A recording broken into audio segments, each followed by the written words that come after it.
안녕하세요, 여러분. 윤리현상을 가르치는 이소리입니다.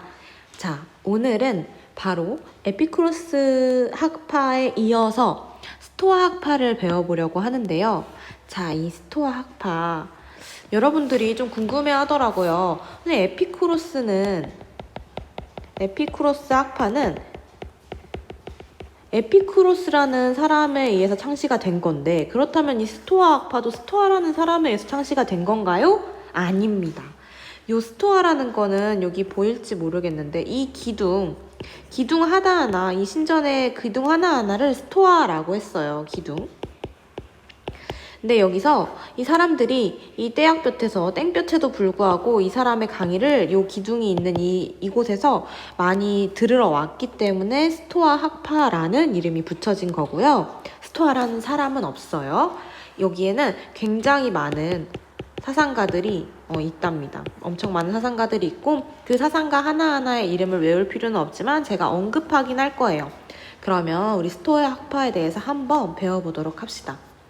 자, 먼저 우리가 지난 시간에 배웠던 에피쿠로스랑 스토아를 비교하면서 한번 배워보도록 할게요. 우리 기억해 볼래요? 에피쿠로스 학파와 스토아 학파 둘 다 헬레니즘 시대의 전쟁과 막 정치적인 불안이 나타나면서 국가를 더 잘 살게 만들자가 아니라 개인의 평온한 삶을 추구하자라는 그런 생각을 바탕으로 나타난 사상이라고 얘기한 적이 있을 거예요. 어디 있었냐면 요 앞에 여러분들이 배운 학습지, 요 헬레니즘 시대, 전쟁과 정치적 불안, 더 나은 국가의 실현보다는 개인의 평온한 삶 유지에 관심, 여기에 에피쿠로스랑 스토아가 있었다. 그러면 봅시다. 근데 이 평온한 삶을 추구하긴 하는데 둘 다 방식이 약간 달랐던 거죠. 에피쿠로스는, 여기가 에피예요, 에피. 에피쿠로스는 사적인 삶을 좋아했어? 공적인 삶을 좋아했어? 사적인 삶을 사랑했어요. 공적인 삶은 우리에게 권력욕이나 명예욕과 같은 그런 고통을 나타내는 욕구를 만들기 때문에 공적인 인간관계 싫어. 우리 자기의 정원, 이런 정원에 들어가서 친한 친구들과 우정을 나누는 삶, 이런 거를 원했단 말이야. 그래서 자연 속에서 친구들과 힐링하는 그런 게 에피쿠로스가 바라는 평온한 삶이었고, 스토아는 조금 달라요. 자, 에피쿠로스는 이렇게 시골에 들어가서 힐링을 한다면 스토아는 도시야. 도시에 있는데 여기 봐봐요. 지금 여기 무민 가족들이 있고 여기 헬시퍼라는 이렇게 뜨거운 불이 있는데 지금 불이 지금 무민 가족의 발밑에 있어. 무민은 원래 어때야 돼? 지금 되게 굉장히 행복해 보이지만 사실 어때야 돼? 완전 막 뜨거워 죽을 것만 같은 얼굴을 해야 되는데 지금 안 그러고 있어. 스토아가 바라는 경지가 바로 이거예요. 이렇게 고통스러운 우리 사건들이 나타날 거야. 불에 막 불로 지지는 막 너무 잔인하죠? 죄송해요.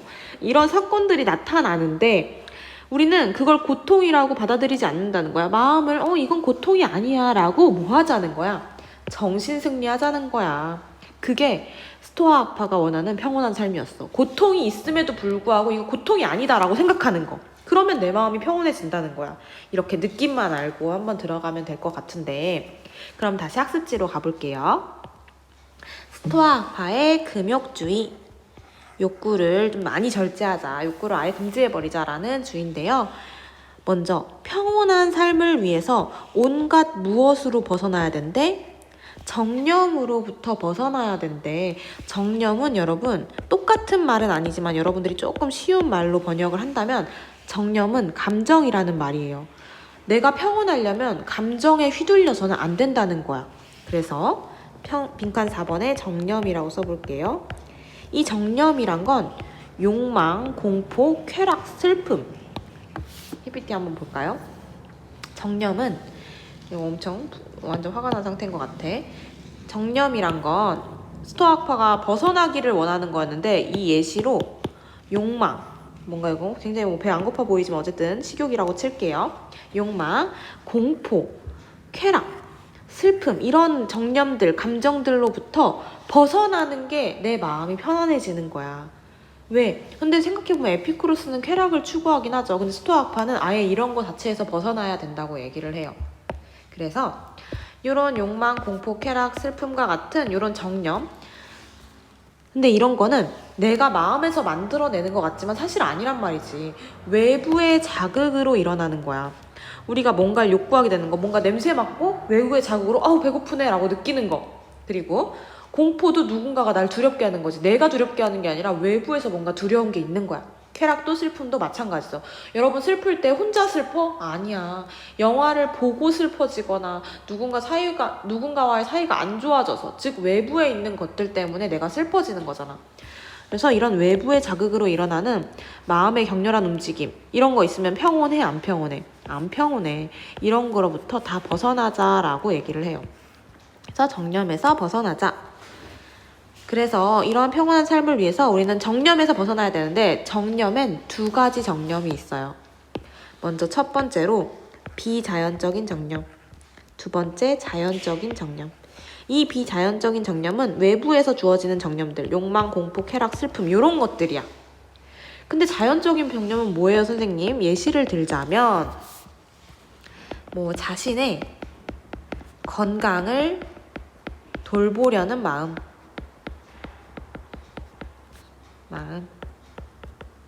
그리고 또 부모를 사랑하는 마음.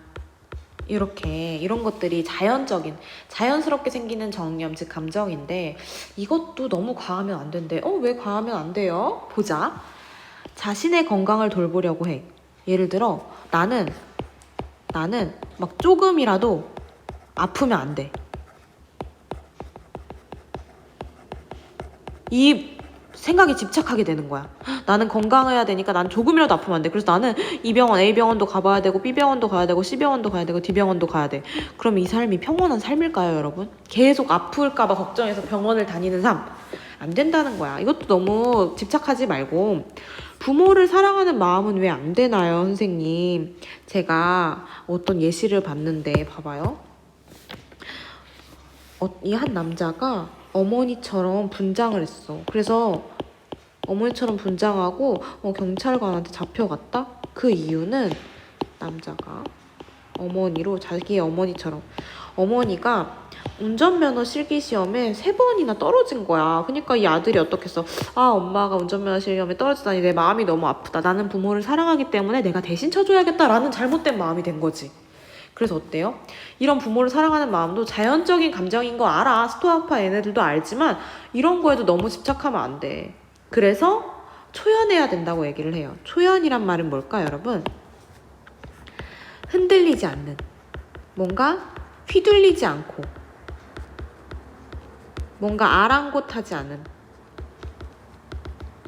예를 들어 그런 말 있죠. 우리 돈에 초연해야 한다. 돈에 초연해야 한다는 건 돈에 휘둘린다는 얘기야, 안 휘둘린다는 얘기야. 돈이 중요하다는 건 알지만 그거에 휘둘리지 않겠다는 의미죠. 여기서도 평온한 삶을 위해서 비자연 정념에서는 완전히 벗어나야 되는 거고, 자연적인 정념은 제 것까진 아니야. 있다는 거 알긴 하지만 흔들리지 말자. 초연해야 한다라고 얘기를 합니다. 그래서 이러한 상태로 평온한 삶을 살 수 있다고 봤고, 여기 스피노자, 칸트, 로마의 만민법, 중세의 아퀴나스와 근대 자연법 사상에 영향을 줬다. 요거는 나중에 좀 이따 자연법 여기서 배울 거거든요. 여기서 한번 알아보도록 합시다. 그러면 이렇게 우리가 이 평온한 상태를 스토아파에서 지칭하는 용어가 있었어요. 바로 뭐냐? 부동심이야. 5글자로 아파테이아라고 해요. 우리 되게 비슷한 용어 어디서 배워본 것 같은데, 어디서 배웠지? CF는 항상 비교입니다. 에피쿠로스. 에피쿠로스한테 몸의 고통과 마음의 불안이 없는 상태는 3글자로 뭐였지? 맞춰봐요. 평정심이었어요. 이거 똑같은 말로 뭐였을까? 맞춰봐요. 지금밖에 기회가 없어. 아타락시아였어요. 되게 비슷하지, 용어가. 이거는 사실 별로 좋은 방법은 아니지만 저만의 꿀팁을 준다면, 저는 이 에피쿠로스의 리을이 있어서 아타락시아의 리을로 외웠고, 이 아파테이아는 없으니까 그냥 스토아라고 외웠어요. 딱히 연결할 게 없어서. 뭐가 있을까? 토가 있네? 스토아. 이렇게 연결할 수 있겠는데? 근데 요거는 그냥 외워야 돼요. 어쩔 수 없어요. 여기서 부동심을 한번 설명을 해볼게요. 부동심이라는 건 부동. 여러분, 부동의 1위 이런 말 들어봤어요? 1위가 변한다는 걸까? 변하지 않는다는 걸까? 변하지 않는다는 거죠. 여기서 마음이 흔들리지 않는다는 거야. 흔들리지 않는 마음의 상태. 어떤 상황에서도 동요하지 않는 정신 상태. 즉, 뭐로부터 해방된 거야? 정념으로부터 완전히 해방된 상태를 부동식 아파테이아라고 했습니다. 됐을까요? 그럼 우리 부동심에 그러면 어떻게 이룰 수 있는데요? 한번 알아보도록 합시다. 스토아파는 부동심에 이르고 싶어. 아파테이아에 이르고 싶어 해. 뭔가 마음이 평온하고 흔들리지 않는 상태에 가고 싶단 말이야. 어떻게? 지금부터 배워볼게요. 자, 우리 학습지에 판서를 한번 해볼 건데, 자, 뭐라고 적냐면, 어디에 적냐면, 여기다 그냥 적을게요. 이성에 따른 삶 옆에 빨간색으로 적어야지. 자연은 곧 신이고, 이건 곧 이성이다. 완전 수학 공식처럼 외워버려요, 여러분. 스토아학파한테는 이 자연은 세계를 말하는 거야.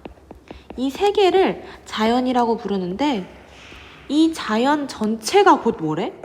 신이고 결국 이 신은 뭐래? 이성이래요. 무슨 말을 하는가 싶죠? 어려울 거야. 차근차근 설명을 한번 해볼게요. 세계를 자연이라고 하는 거 이거는 어렵지 않죠. 그냥 우리도 전체 세계를 자연이라고 할 수 있잖아. 근데 이 자연을 또 뭐라 그래? 이퀄 신이래. 그럼 여기서 질문. 여기서의 신은 우리가 생각하는 뭐 제우스, 헤라, 그리스 로마 신화에 나오는 신처럼 인격적인 신일까? 인간의 형태를 갖춘 우리가 인격을 갖고 있을 거라는 생각하는 인격신일까? 아닙니다. 자연이 신인데 어떻게 인격신이야? 그냥 자연 전체를 신이라고 부르는 거예요. 됐어요? 그런데 이 신은 곧 또 뭐래? 이성이래. 어렵죠? 제가 그림으로 한번 설명을 해볼게요. 자, 이렇게 되어 있는데 그림이 정말 이렇게 겹쳐져 있어가지고 별론데요. 사실 여기에는 어떤 그림이 있었냐면 제가 한번 검색을 해볼게요. 검색을 하면 끊길 것 같은데 한번 끊고 제가 그림을 나눠